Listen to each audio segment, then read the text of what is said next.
Welcome back to Active Vernon. Adventure Girl and I would like to tell you about our 5-week vacation in Europe this year. Where'd we go, Adventure Girl?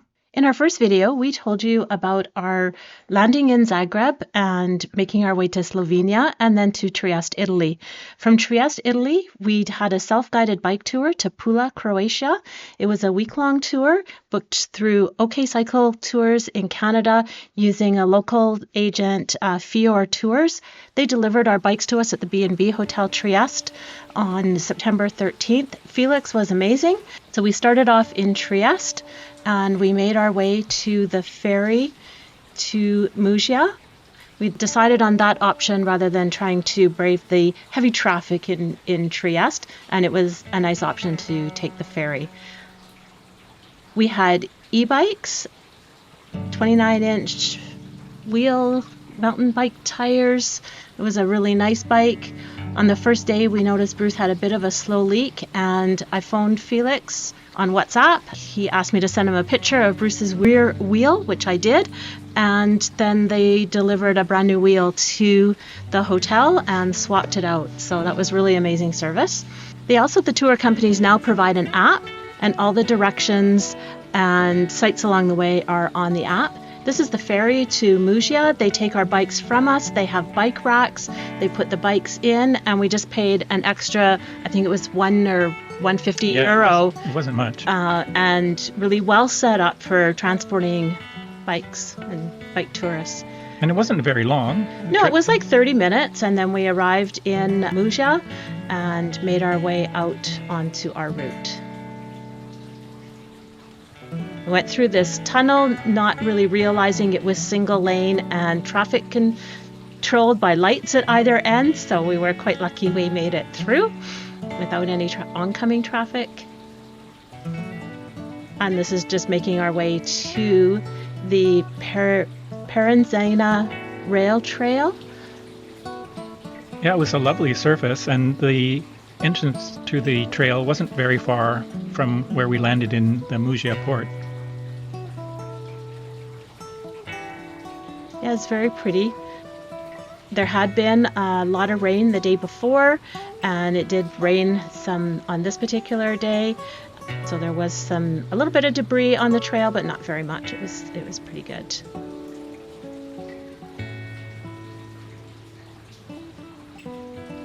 Some of it was paved, and a lot of it was this nice surface. Oh yeah, the underpass. The underpass was flooded and closed. This is the pedestrian underpass, but we did ride through it. We had no choice.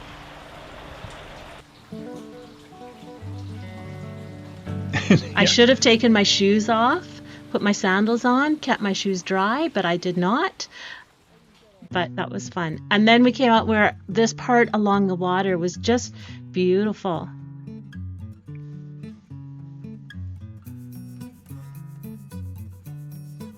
Yeah, we were hoping that it would all be like this and sunny skies, but yeah, we did have some rain. It wasn't cold though. Croatia was still quite warm. On the first day of this tour, we actually rode through 3 countries, through Italy, Slovenia, and Croatia. And a number of tunnels too along the way. And the tunnels were all lit, which was really nice. Really appreciated that. I had my headlamp just in case, but I didn't need to use it.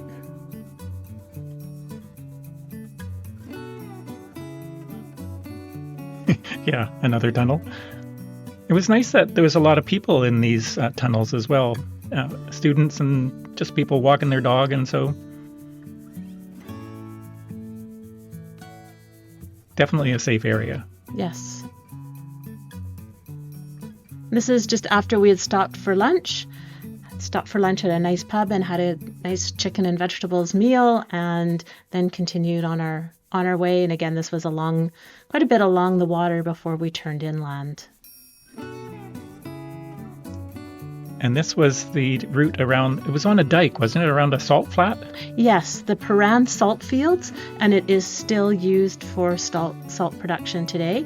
We did not go into the town of Paran, it was about 11 kilometers round trip off the route, and because it was raining or had been raining and we were cold, we didn't go in. This is the border crossing between Croatia and Slovenia. They're both part of the EU, so there's no stopping at the border or passport controls. We were a little confused after the border crossing where the route went. We started off, thought we were following the signs for the rail trail, and then we were off the map on our app, and so then we went back and it looked like we went up a hill, so we started up the highway and that wasn't right, so we came back down and we found out we had to go through the parking lot of this casino and hotel, up behind it, and then start switchbacking back up to the rail trail.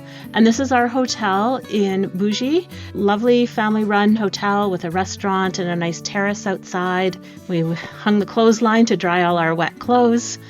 We were here for 2 nights, and there was this sweet little kitty came to our door one evening and was very adamant about having cuddles. From Buje, we did a loop tour to Umag, went back out to the coast, down along the coast, and back in. That was a huge yucca plant. We were riding through olive trees, vineyards. Was really lovely. We did pass Fiore winery, but it was like 10 o'clock in the morning, so we didn't go in for a wine tasting, which is the same company as what we booked the tour. But the views here were beautiful, but you can see the mountains in the distance did have fresh snow on them, which was a bit concerning. This is the oldest lighthouse in northern Croatia. He wanted to build a love nest there. However, it did not happen because his beauty died before the lighthouse was built. So then we continued on our ride. We were at this point looking for a place for lunch, and we did find a lovely spot outside and shared a pizza. And then moving on again. Yeah, and continued on our way. We're on the road, like a busier road for a little bit, and then ended up in this village. This might be Umag, actually. Just walked along. There was a lot of souvenir kind of stores and little cafes and gelato shops and not along the water. It was quite nice. Yeah, and you can see it's not terrifically busy. This is a nice thing about e-bikes. You can't tell how fast these people are going, but they're not going that fast, and so we had lots of room to pass the tractor. Yeah. And on all these roads, it shows they don't have shoulders, but there's so little traffic. From Buje, we rode to Motovun. Motovun is a hilltop town. We met Nancy and Rich at our hotel in Buje and discovered we were doing the same route, so we rode together for 3 days. This is a little place that we stopped at, just another hilltop town on our way to Motovun. Yeah, that's mostly what we did. We went down from a mountain town, then up to a mountain town, and then down a mountain town. It was sure nice having e-bikes for that because, seriously, some of the climbs were, I don't know what grade they were, but they were seriously steep. Yeah. And several kilometers long. I really like the purple shutters. There's a truffle pig. Yeah, we saw a couple pigs along the way. This is a very big truffle area, and Yes. olives and some vineyards. And lavender. Oh, yes. Another mountain town at the top. Some really nice views. Not a lot in the way of public washroom facilities in these little towns, so a little heads up about that. Yes, in one village we visited, I went into a store and asked if there were any public toilets, and they told me to go to that I could go to this restaurant. So I went into the restaurant. I saw the sign. There was nobody around, so I went in and used it. And on the way out, I was asked for €1 to pay for using the toilet, which was just fine. It's just more of the Istrian Peninsula countryside. Very, very pretty and very, very quiet roads. A lot of roadside chapels in Croatia. Yeah, and this is one of the descents after being up in one of the hilltop towns. I like going fast downhill on my bike, but not knowing the roads and conditions and I held back a little bit.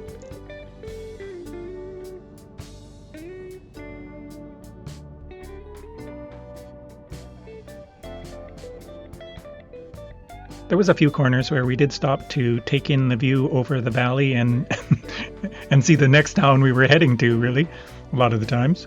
And we found the drivers very courteous, always gave us lots of space, sometimes a toot of the horn to let us know they were there.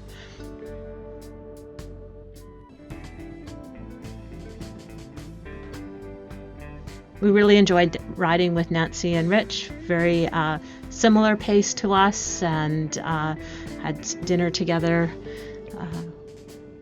It's our first views of the hilltop town of Motovun, where we'd be staying for the evening. It was quite overcast, and then here we are riding uphill here, which is where the e-bikes are so nice. It was a lot busier than I expected, and the cars can only park up to a certain point, and then I think the businesses that are there can drive in places around the town, but it's mostly pedestrian in the town. Yeah, so the buses had to stop around here, and then in a few minutes you'll see all the pedestrians we had to pass to get to the top. And the cobblestones were quite rough, and Bruce rode all the way up, but I ended up getting off my bike at one point and walking just because I was navigating the rough terrain and the people.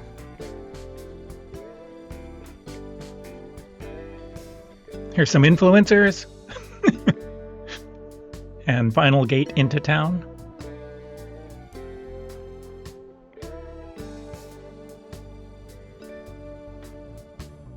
And we stayed in a cute little place. Oh, it was a really nice little place, Villa Borgia, and they made fresh eggs to order for breakfast. It was a beautiful sunset too, a lovely evening there. Yes. Yeah, we had a lovely dinner with Nancy and Rich, and then we went for a walk around the village and took in the sunset. It was really lovely. And then our next day we rode to Porec. These cute little cats. I love the calico. And so this is leaving Motovun. I got to ride back down the hill. And you can see we had a lovely day. It was nice the whole day. It was a little cool in the morning. It's cool to start when you're going downhill. Yes. This is a war memorial that we stopped and visited. It's all in Croatian, so we weren't quite sure what it was saying, but the dates were there that we figured out that it was World War I and World War II. This was a telescope big telescope. I think Rich said it was a confirming telescope, so they'd spot something in Maui and then tell this group here to check out their observations, and they would confirm sightings. Yeah, it was closed when we were here. There was no one around and no information, and then there was these rock formations with no information about them. Quite interesting, though. And that riding down from that, I could smell lavender. It was just like really beautiful. Once again, you can see that the streets aren't really well used. There's not a lot of cars, and when there are, the motorists are really, really easy to deal with.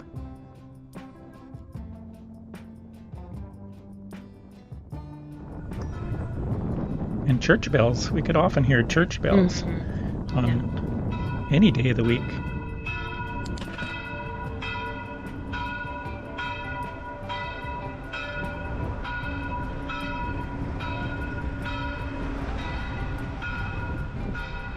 And then this is making our way in. We're getting closer to Porec now.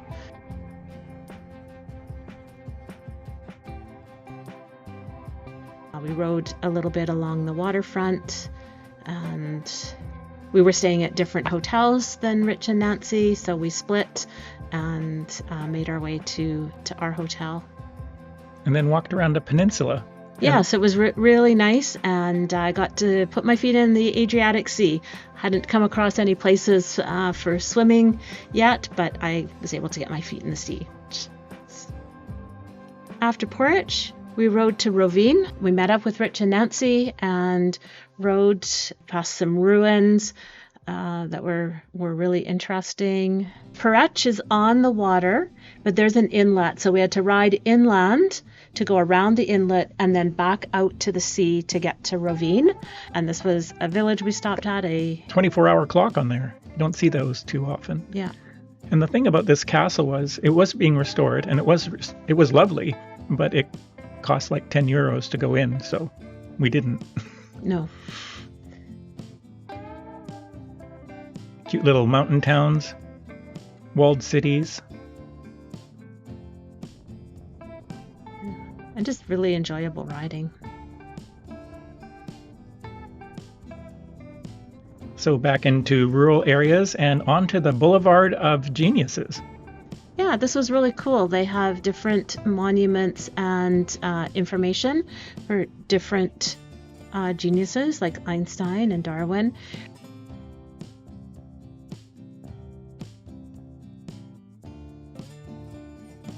Our route app said that we would be riding on some gravel if we took the longer route, which we all four of us agreed to. And this was the gravel route. It was so fun. It was really great. And this brought us out to the sea again, to a national park. And then we rode through the park to Rovinj. We didn't stop here for long. Rich and Nancy were returning their bikes this particular day and ending their tour, and they had to be in Rovinj at 3:30 to meet Fiore Tours, and we had decided to stick together and ride together. So we just stopped for some pictures and took in the view.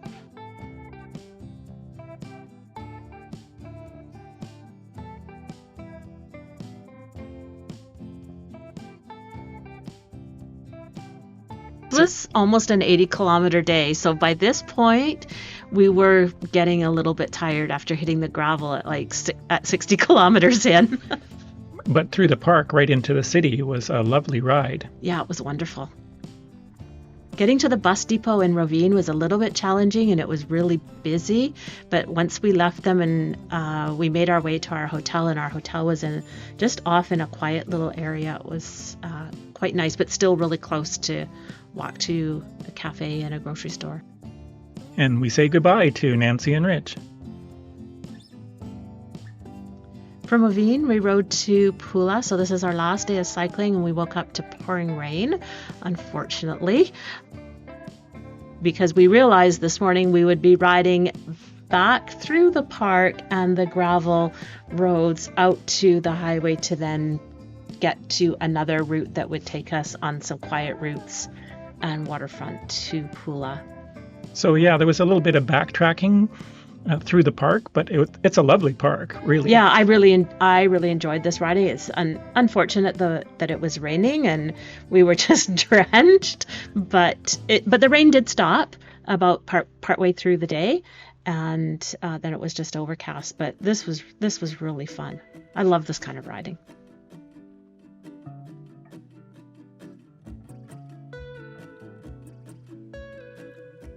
We got passed by a cycling group heading the same direction. And then we passed them. Yeah. Thank goodness. There's so many of them. Look at them. There's like dozens. As Adventure Girl says, the rain did finally stop. But not in the park. A little bit of rain on my video camera again.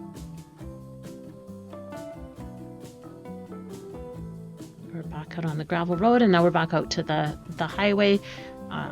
We continue down this a little ways, and then we'll be able to get back onto another multi-use along the water. Yeah, the app was really good for this part. Yeah, just that one time at the border we got confused because there were so many roads, and it's. Yeah, it wasn't really clear which one to take, but for the rest, it was excellent. We were never off route at all. This was the town about 10 kilometers before Pula. Something like that, yeah. It was all by the sea, and it was just lovely. Because it was raining, we didn't see a lot of people, but this would be a good place to stop. And definitely an area I'd be interested in going back to if we had the opportunity. Yeah.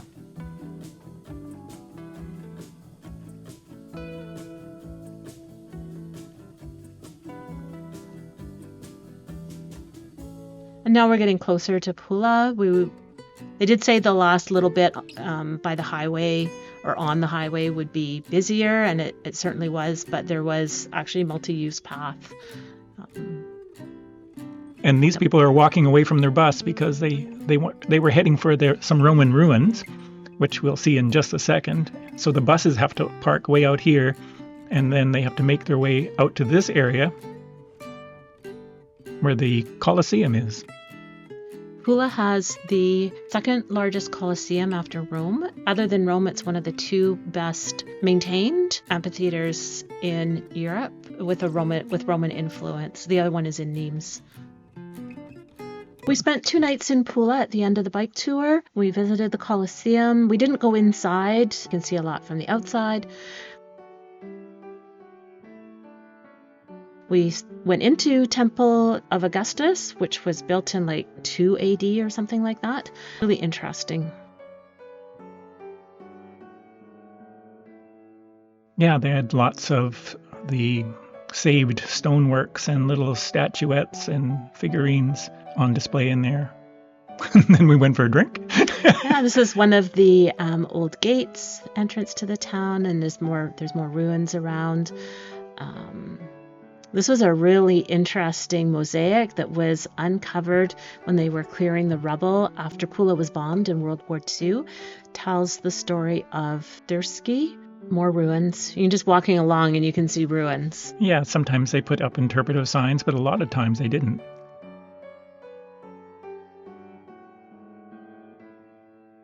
There was a light show in Pula the weekend we were there. There was installations in different areas of the town. We visited about half a dozen of them. It was really cool. Europeans do light shows so well. Yeah, it was a fantastic night, actually. Lots of people on the street and very festive. Live music. Little swing set. Yeah, Pula's very lovely. Could have spent some more